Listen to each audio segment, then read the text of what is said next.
In today's episode, we are going to be discussing the crisis at the border. What does the media not want us to see? What's the truth? I'm your host, Amanda Ensing, and you're tuning in to Liberty Before Lipstick.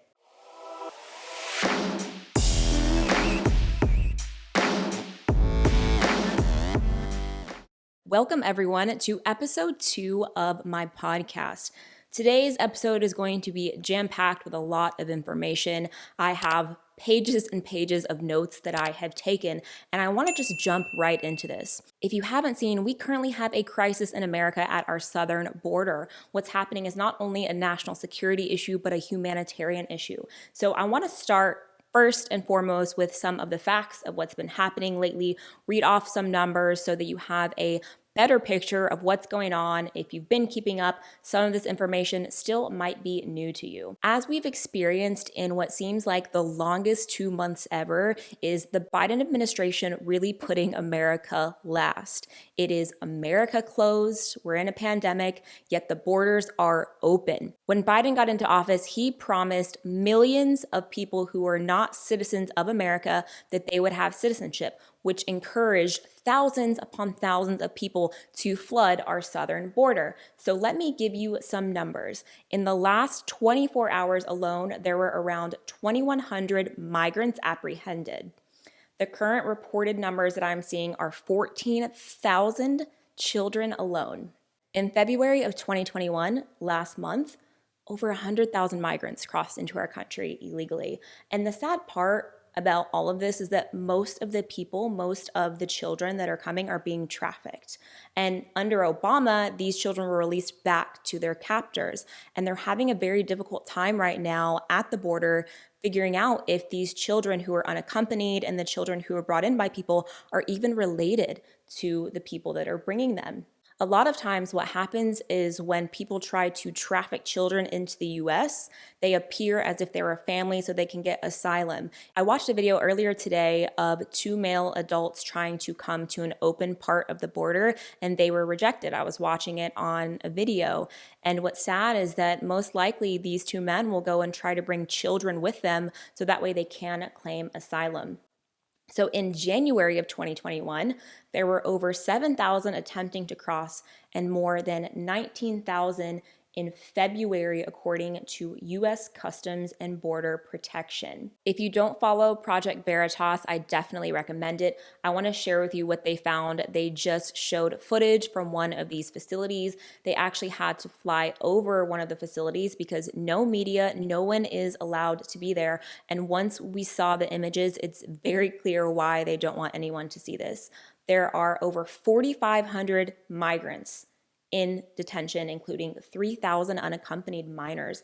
And the photos alone were disturbing. They were inhumane. You could see countless people wrapped in Mylar blankets. They were calling them space blankets, and they're just in these crammed conditions. So we're not only looking at a national security crisis, but a humanitarian one. One detention center that Project Veritas showed had 8 pods and 8 cells. And they said that at any day, there's an average of 3,000 people in custody inside this center.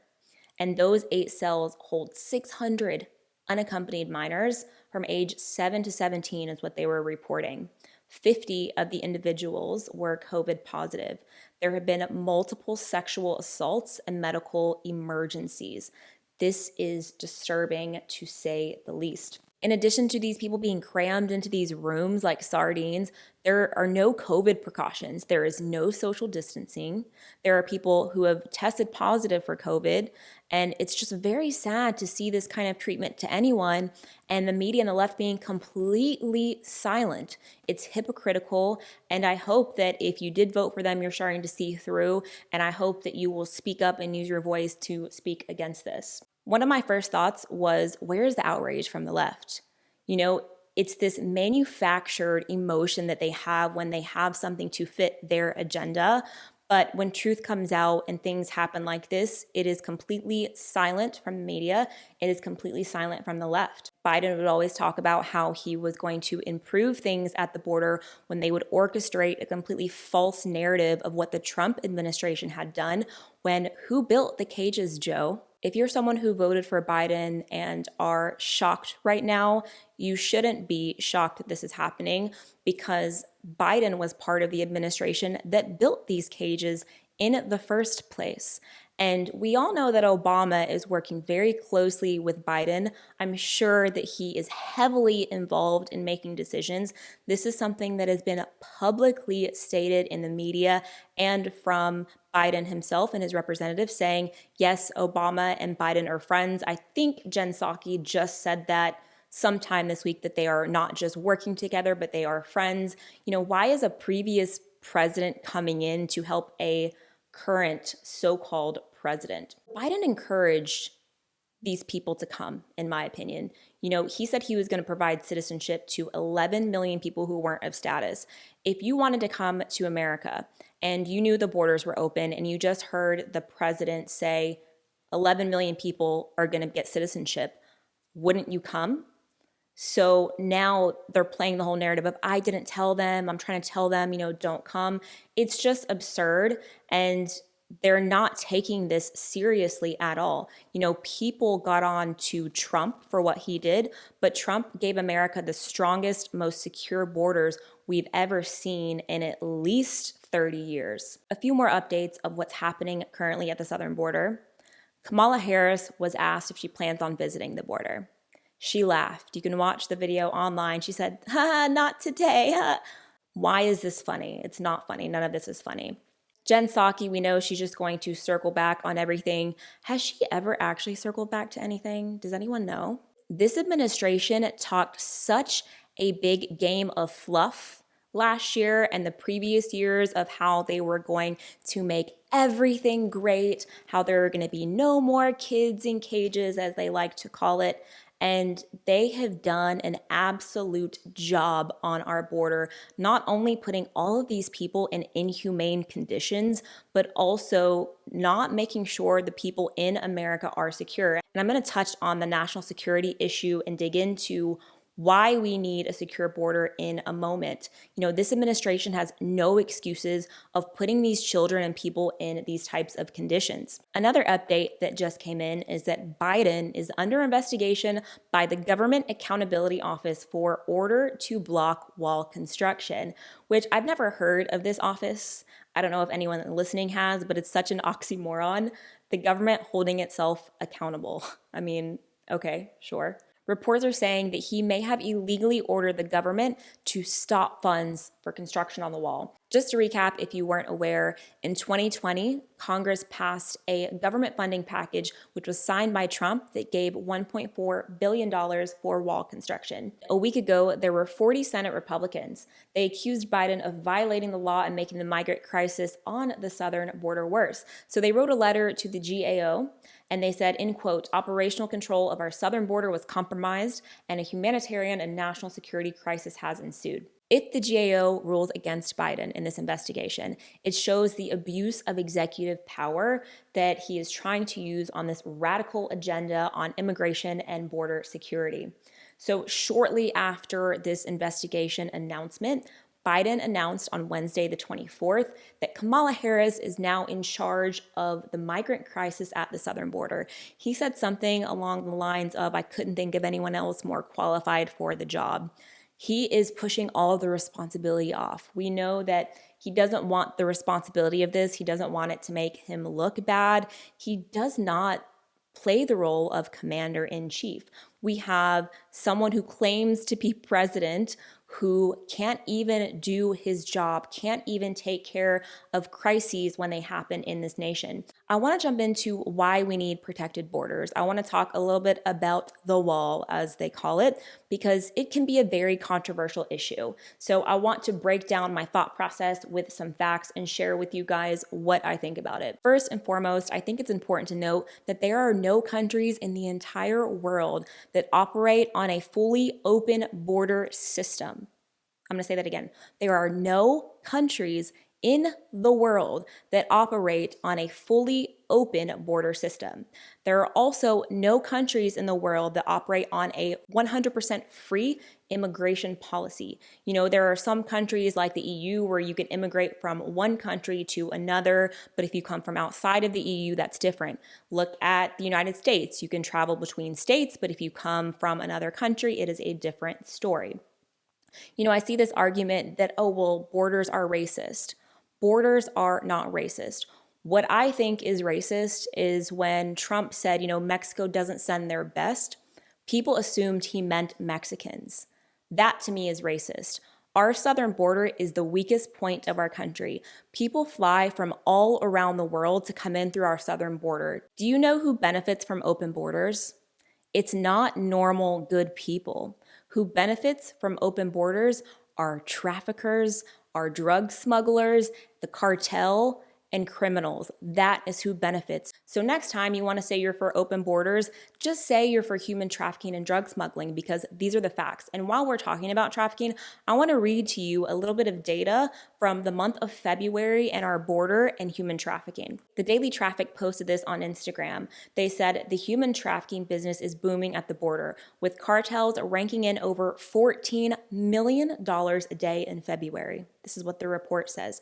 $14 million a day. A day. And you know what? Our mainstream media never talks about trafficking. And it is a billion-dollar business. These are people's lives we are talking about.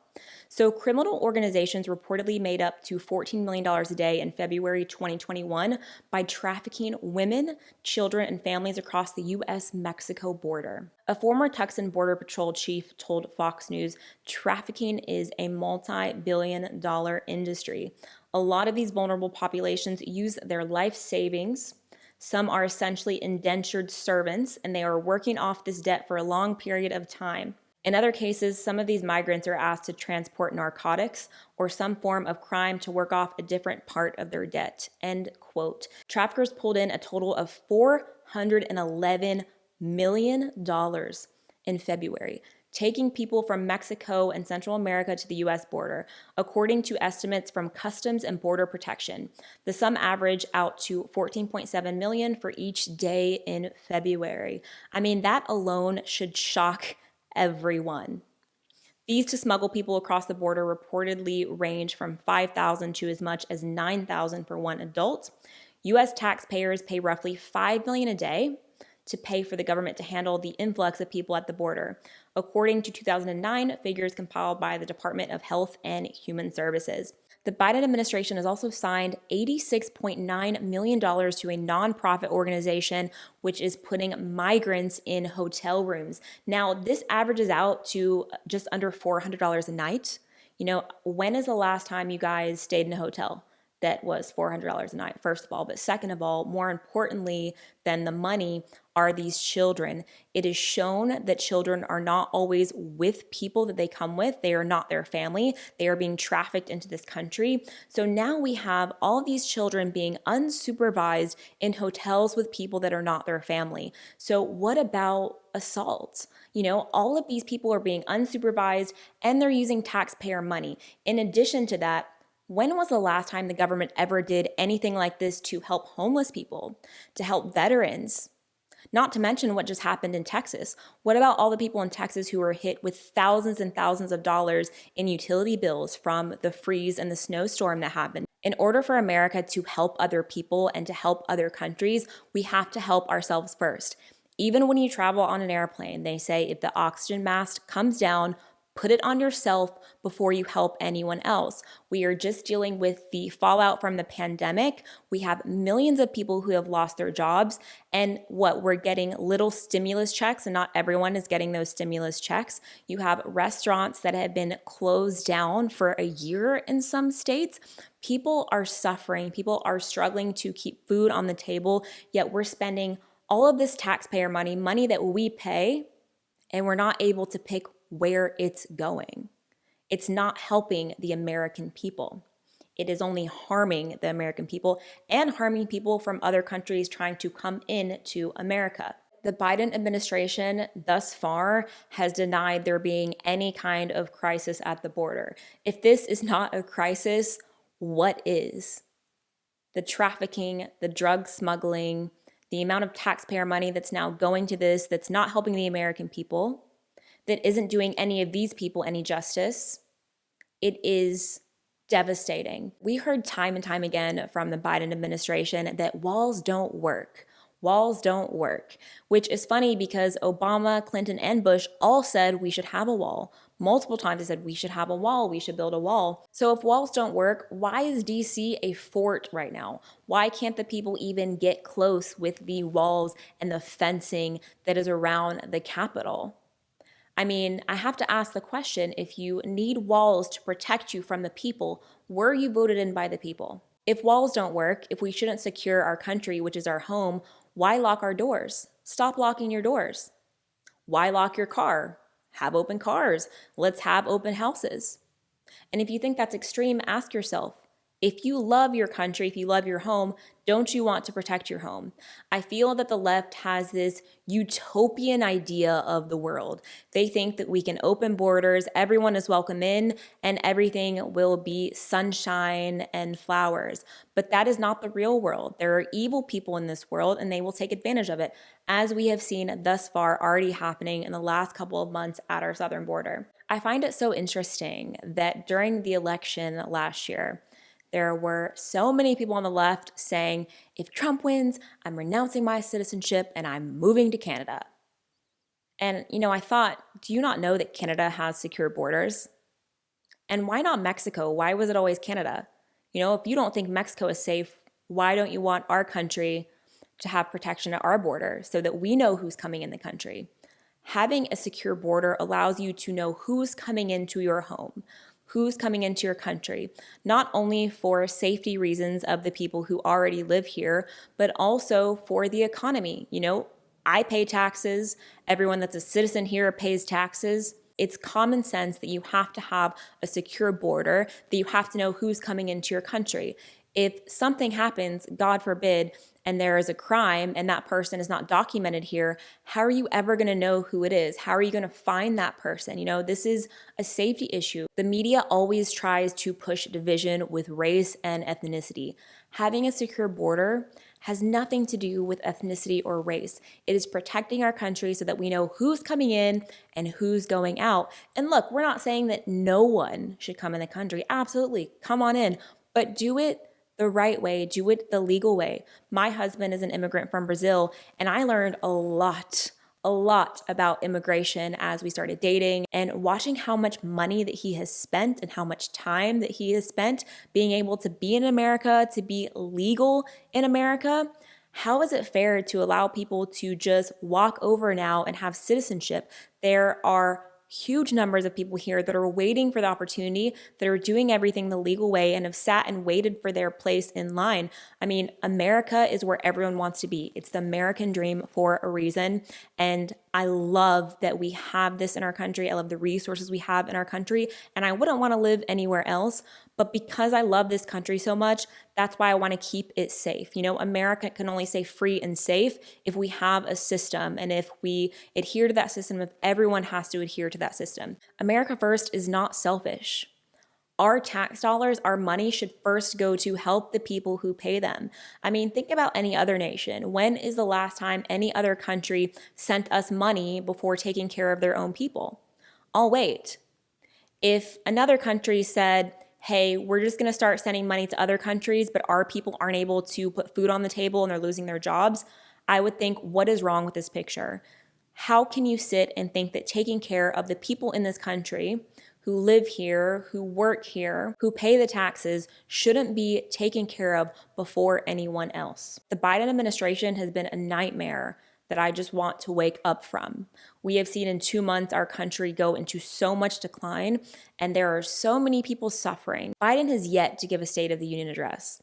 The only thing we have heard as any address to the public was a less than 30-minute push on the vaccine. And he could barely handle that amount of time with a teleprompter. And he also keeps calling Kamala Harris president. Why does he keep calling her president? I mean, other nations are laughing at us right now.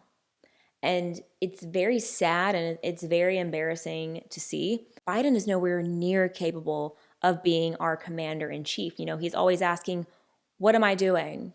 Why am I here? Anyone can see the decline in his health, and if you voted for Biden, how are you not sad watching what they're doing to him? Not only is he physically tripping upstairs, but he is tripping over everything as far as policy, as far as what he's doing. He never knows who he's talking about.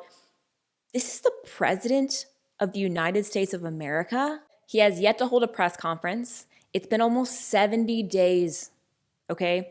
The last time this happened was over 100 years ago. In addition to keeping aware of what's going on, know your rights, know your freedoms, keep using your voice because this affects everyone living in America. The more rights that you willingly give up, the more that they will take from you.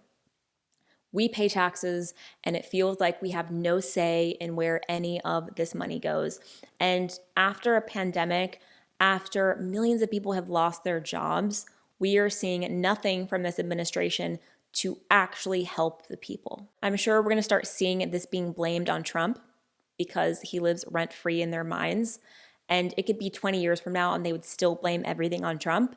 And look, Trump wasn't perfect, but he gave us the most secure border this country has seen in decades. Thanks for watching episode 2 of Liberty Before Lipstick. Make sure to smash that like button, hit subscribe, and make sure your notifications are turned on, and share this video with someone who needs to watch it.